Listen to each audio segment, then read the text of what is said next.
Maligayang pagbabalik sa PH Grind Recap.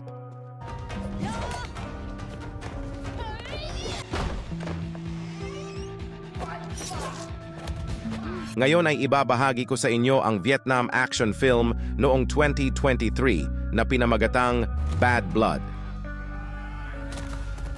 Warning, spoilers alert, watch out, and take care.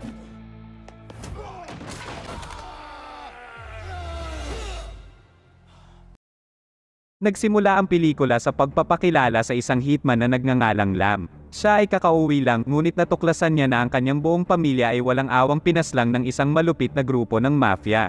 Dahil sa namuong galit at kalungkutan, mabilis na kinuha ni Lam ang kanyang espada, determinadong maghiganti sa pamamagitan ng pagtungo sa headquarters ng mafia. Nang makapasok, hindi nagpakita ng awa si Lam at pinabagsak ang lahat ng miyembro ng mafia na nagtatangkang pigilan siya. Nang matapos na sa kanila, tumuloy siya sa silid ng mga pinuno ng mafia, kabilang na ang mafia boss na pumatay sa kanyang pamilya. Dahil sa hindi natitinag na determinasyon, nagtagumpay si Lam na mapatay ang bawat isa sa kanila at walang naiwang buhay.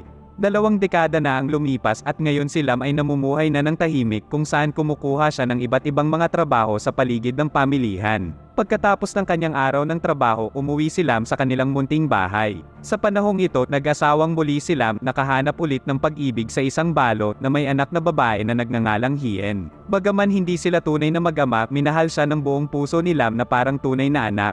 Isang araw, excited na ibinahagi ni Hien sa kanyang ina na inalok siya ng trabaho sa lungsod ng isang lalaking nagngangalang Tien at sila ay aalis maya-maya para sa interview. Nang marinig ito, nag-alala ang kanyang ina at nagsimulang magtanong kung gaano na niya katagal kakilala si Tien at kung anong uri ng trabaho ang inaalok nito. Ipinaliwanag nito na nakilala lang niya si Tien noong nakaraang linggo, ngunit naniniwala siyang mapagkakatiwalaan itong tao. Sa kabila ng pagpupumilit ng kanyang anak, nag-aalala pa rin ang ina tungkol sa kanyang kaligtasan at mariing pinayuhan siya na huwag pumunta sa lungsod, lalo na dahil sa kamakailan lang sila nagkakilala ni Tien. Si Hien ay nagsasawa na sa kanilang mahirap na buhay sa nayon at determinadong umalis. Siya ay lalong naging mapilit at pinagalitan pa ang kanyang ina dahil sa hindi pagpayag at tinawag siyang makasarili. Sinubukan siyang pakalmahin ni Lam at sinabing nag-aalala lang ang kanyang ina para sa kanyang kaligtasan. Sa kabila ng kanyang mga pagsisikap, naging matigas pa rin ang ulo ng bata at sinabing pupunta siya sa lungsod kahit na walang pahintulot ang mga ito.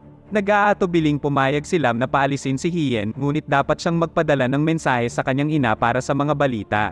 Pagkalipas ng ilang oras, nakipagkita si Hien kay Tien at nang sabay na silang umalis, napansin sila ng isang lokal na mananahi. Kinagabihan, kapwa si Lam at ang ina ni Hien ay napuno ng pagkabalisa dahil wala silang natanggap na balita mula sa kanilang anak. Gayunpaman, nakaramdam sila ng ginhawa nang sa wakas ay nakipag-ugnayan si Hien sa kanyang ina upang ipaalam sa kanya na ligtas siyang nakarating at uuwi rin pagkatapos ng interview. Maya-maya, lumipat ang eksena kay Hien na nagtanong sa isang babae tungkol sa kanyang interview. Habang naghihintay, dumating si Tien kasama ang ilan sa kanyang mga tauhan na inihayag ang kanyang masamang plano na ibenta si Hien. Nang mapagtanto ang panganib, sinubukan ni Hien na tumakas ngunit nahuli siya ng grupo ni Tien. Samantala, ang mag-asawa ay lalong nababalisa habang lumilipas ang mga oras nang hindi nakakabalik ang kanilang anak. 2:00 na ng madaling araw at hindi na makontak ang telepono ni Hien. Nang sumunod na araw, nagpasya ang mag-asawa na iulat sa pulisya ang kanilang nawawalang anak. Gayunpaman, ipinaliwanag ng pulis na sisimulan nila ang paghahanap pagkalipas ng 2 araw at binanggit ang pagdami ng mga ulat ng nawawalang mga batang babae at hinimok ang mga magulang na manatiling mapagmasid. Nang marinig ito, ang mag-asawa ay napuno ng pangamba. Sinimulan nila ang paghahanap kay Hien, tinatanong ang mga kapitbahay na bumibiyahe sa lungsod kung may alam silang impormasyon. Nang makauwi, nilapitan siya ng mananahing kapitbahay at sinabi sa kanya ang kahina-hinalang lalaki na sumundo kay Hien kahapon. Nagkataon pa nga na nakuhanan ng litrato ang lalaki sa tulong ng mga babaeng nagpatahi at ang mukha ni Tien ay nabunyag. Sa wakas ay napagtanto ni Lam na ang lalaking responsable sa pagkawala ni Hien ay si Tien ang nag-alok sa kanya ng trabaho. Nagpasya si Lam na humingi ng tulong sa isang dating kaibigan na nagngangalang Lu, ang pinuno ng isang lokal na gang sa palengke at may utang na pabor kay Lam mula sa nakaraan. Tinanong ni Lam ang tungkol sa pagkakakilanlan ni Tien at kung saan ito matatagpuan. Nang makita ni Lu ang larawan ni Tien, nagulat siya dahil kilala ito sa pamumuno sa isang gang na kumikidnap sa mga batang babae. Inutusan kaagad ni Lu ang kanyang mga tauhan na hanapin ang lokasyon ni Tien. Matapos ang ilang oras na paghihintay, ipinaalam ni Lu kay Lam na natagpuan na ang kinaroroonan ni Tien at siya ay kasalukuyang nasa massage parlor. Nag-alok si Lo na samahan siya ng kanyang mga tauhan, ngunit tumanggi si Lam at nagpasalamat sa tulong nito. Sumugod si Lam sa massage parlor, ngunit bago pa man siya makapasok sa isang silid, lumitaw ang mga kasama ni Tian at agad siyang inatake. Bagaman ayaw lumaban sa una si Lam, ginalit siya ng mga lalaki kaya napilitang pagpipilain sila ni Lam.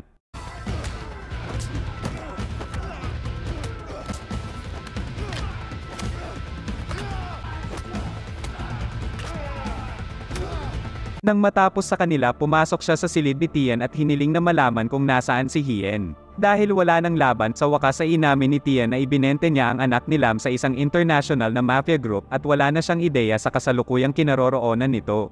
Gayunpaman, iminungkahi niya na maaaring hanapin ni Lam ang isang lalaking nagngangalang Ton na madalas makita sa Central Market at baka may karagdagang impormasyon. Walang pag-aalinlangan na nagtungo si Lam sa Central Market para hanapin si Ton. Kalaunan, nakita niya si Ton na isa palang pinagkakatiwalaang kasamahan ng international mafia boss. Nagtangka siyang tumakas na humantong sa isang habulan sa pagitan nila, ngunit sa kasamaang palad ay nagawa nitong makatakas matapos mabangga si Lam ng motorsiklo. Pinigilan si Lam ng isang police detective na nagdala sa kanya sa kustodiya ng pulisya upang makita ang hepe. Ang hepe ay nagtanong tungkol sa pagtugis ni Lam kay Ton kaya ipinaliwanag ni Lam na ang kanyang anak na babae ay kinidnap ng grupo ni Ton. Nang marinig ito, pinayuhan siya ng hepe na itigil na ang paghabol kay Ton dahil iniimbestigahan na ng pulisya ang grupo nito. Nababahala sila na ang pagkakasangkot ni Lam ay maaaring magpalubha sa kasalukuyang kaso. Pagkaalis ni Lam, inutusan ng hepe ang detective na maingat na bantayan siya. Samantala, ang asawa ni Lam ay binisita ng grupo ni Tian para maghiganti sa naunang alitan. Walang awang binugbog ni Tian ang asawa ni Lam hanggang sa dumating na si Lam at nagkaroon ulit ng away sa pagitan nila. Sa una ay nagawang makalaban ni Lam sa kabila ng dami ng kanyang kaaway, ngunit na-distract siya sa kanyang asawang binubugbog kaya nagkaroon ng pagkakataon ang mga lalaki na atakihin siya. Biglang sumigaw ang isang kapitbahay na paparating na ang mga pulis kaya napilitan ng grupo ni Tian na ihinto ang pag-atake at umalis na sa lugar. Mayroon ding isang babae sa paligid na tila nagmamasid sa bahay ni Lam. Nakiusap ang asawa ni Lam na ipangako niya na ililigtas ang kanilang anak. Sumang-ayon si Lam at agad na isinugod ang kanyang asawa sa ospital. Ang eksena ay lumipat kay Hien na ngayon ay nakakulong kasama ng iba pang mga babae at hinahandang dalhin sa Cambodia upang magtrabaho bilang mga entertainer. Sa kabilang banda, nakilala natin ang mafia boss na nagngangalang Tong at ang babaeng nagmamasid sa bahay ni Lam ay isa ring pinagkakatiwalaang kasamahan ni Tong. Galit na galit si Tong kay Tian sa pagbebenta kay Hien na nagkataong anak na babae ni Lam. Binanggit ni Tong na si Lam ay isang dating kilalang hitman na kinakatakutan nila noon. Inutusan ni Tong ang babae na tapusin na si Tian dahil sa kanyang pagkakamali. Samantala, nilapitan ni Lam ang isang lalaki na dati ring hitman katulad niya. Ibinahagi niya sa lalaki ang tungkol sa kanyang anak na kinidnap ng isang international mafia group na pinamumunuan ni Tong. Ibinunyag ng lalaki na si Tong ay nagmamay-ari ng isang art gallery sa sentro ng lungsod kaya malamang na lugar ito upang mahanap siya. Walang pag-aaksaya ng oras, dumiretso si Lam sa art gallery ni Tong. Bago pumasok, nilapitan niya ang isang lalaki sa labas at inutusan siya na kung hindi siya makakalabas sa loob ng isang oras, tawagan niya si Lu.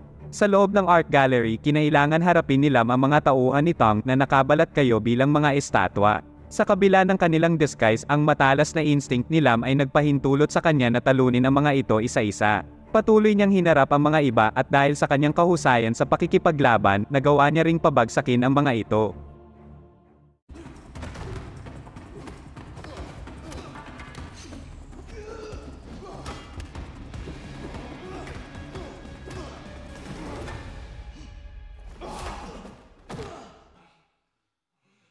Sa sumunod na silid, nakatagpo si Lam ng isang grupo ng mga babae na mas higit na mahusay kaysa sa mga nauna.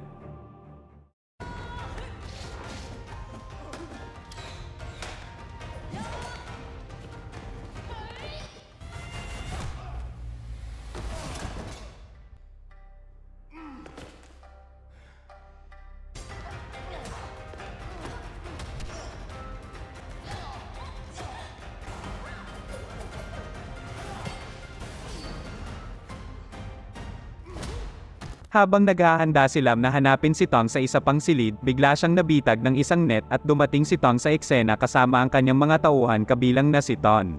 Binanggit ni Tong na alam niya ang madilim na nakaraan ni Lam, ngunit naniniwala siyang wala na itong kakayahan at malapit nang maabot ang kanyang wakas. Inutusan niya si Ton na asikasuhin si Lam at inutusan itong dispatchahin sa ibang lugar upang maiwasan ang pagdanak ng dugo sa kanyang art gallery. Pagkaalis ni Tong, pinagpatuloy ni Ton ang pagbugbog kay Lam at pagkatapos ay inutusan ng kanyang mga kasama na dalhin na si Lam, ngunit bago ito gawin, isiniwalat ni Ton na bumisita siya sa ospital kung saan ginagamot ang asawa ni Lam. Doon, nagpanggap siya bilang isang doktor at walang awang pinatay ang asawa ni Lam at upang patunayan ang kanyang mga sinasabi, ipinakita niya kay Lam ang kwintas na pag-aari ng kanyang asawa. Papalag na sana si Lam, ngunit sinorpresa siya ni Ton ng taser.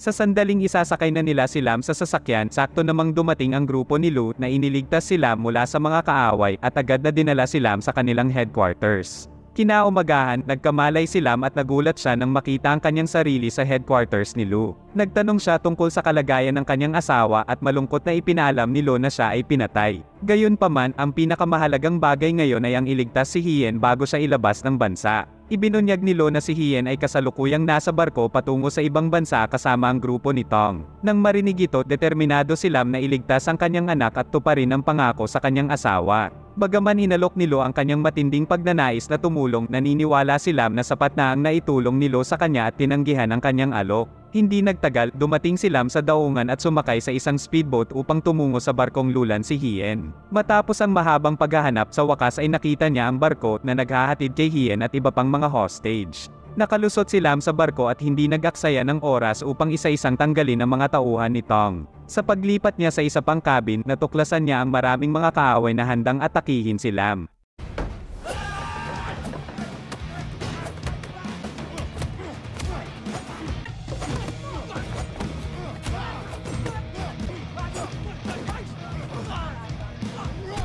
Nang tila matatalo na siya, dumating na sa eksena ang grupo ni Lu upang tumulong. Si Lu mismo ang humarap sa babaeng tauhan ni Tong na napatunayang isang mabigat na kalaban at halos madaig siya. Sa kabutihang palad, sa sandaling matatalo na si Lu, biglang dumating ang police detective at nagawang patayin ang babae. Samantala, sinalubong ni Lam si Tong sa isang matinding labanan. Pagkatapos ng mahabang pakikibaka, matagumpay na napabagsak ni Lam si Tong. Gayunpaman, sa sandaling tatapusin na ni Lam si Tong, bigla siyang inatake ni Ton mula sa likuran na nagpasimula pa ng laban. Sa kabila ng panghihina, ang hindi natitinag na determinasyon ni Lam ay humantong sa kanyang tagumpay laban kay Ton. Samantala, sinubukang hanapin sa barko ni Lu si Hien at hindi nagtagal ay natagpuan niya ang mga kasama nitong batang babae, ngunit wala roon si Hien. Lumalabas na nahuli na pala ni Tong si Hien at ginawang hostage laban kay Lam. Sinubukan ni Lam na pakalmahin ang tensyonadong sitwasyon, ngunit sa kritikal na sandali, kinagat ni Hien ang kamay ni Tong na nagudyok kay Lam na atakihin siya.